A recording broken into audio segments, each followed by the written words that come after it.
There are calls for the age pension to kick in sooner for manual labourers who are physically struggling to work until retirement age. Australia lifted its pension age from 65 to 67 in 2023. Joining us here in the studio, John Buchanan, who is the network leader for the University of Sydney's Health and Work Research Network. Welcome to you, John. Thanks for coming in. What sort of concessions when it comes to taking pension are being sought?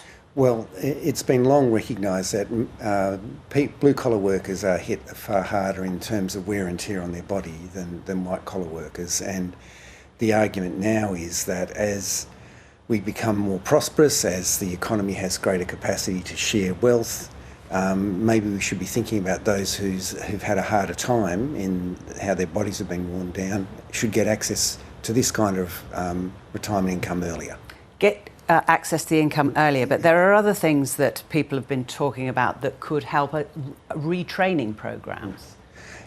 Yes and no. I mean, fatigue can have lasting effects. So, yes, you could redeploy people a bit, but I mean, there are limits. And, you know, if you've lost functions with your capacity to move your arms or whatever in the way that you had, I think there's a good case to be made that if you've lost function, you should get this entitlement. So, but what happens to people like we're looking at on screen if they get to 55 and they just physically can't do it anymore? What happens?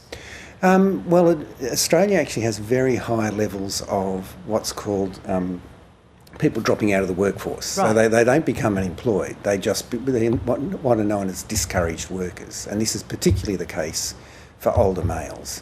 And so in that way they end up more often than not on things like disability support as a bridge to getting them to the old age pension anyway. So in this sense, I think your first question was a good one. Another way of looking at this is, should we be thinking about getting employers to create jobs which are able to use the ability that workers have? And that's not a big debate we're having. You're having it in the workers' comp area, where it's debated in terms of return to work.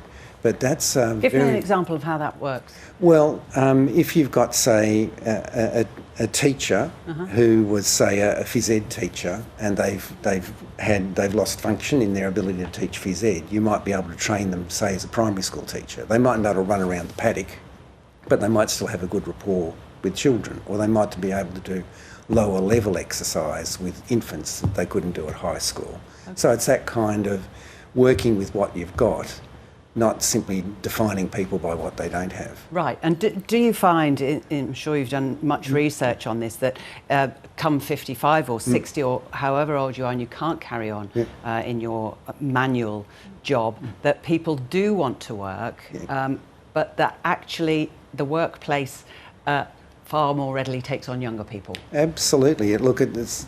I've been looking at the labour market now for 35 years, and what we've noticed over that time is employers do what I call labour market filleting, right? So they get the best bits of labour. So they don't like taking on young people, and they don't like having older people. They like prime age people, 25 to 45. And if you look at the hours of work, they are heaviest for that kind of prime quality labour. And that's not good, because younger workers need access to jobs early on, and people don't necessarily want to stop working when they turn 45 or 50, but employers are always trying to get that prime labour. And I think this is where it's not just the pension we've got to look at putting more obligations on employers to help carry the capacity of our workforce into productive effort. At the moment, they just pick and choose. And presumably, I mean, we're talking, as you say, about blue-collar workers.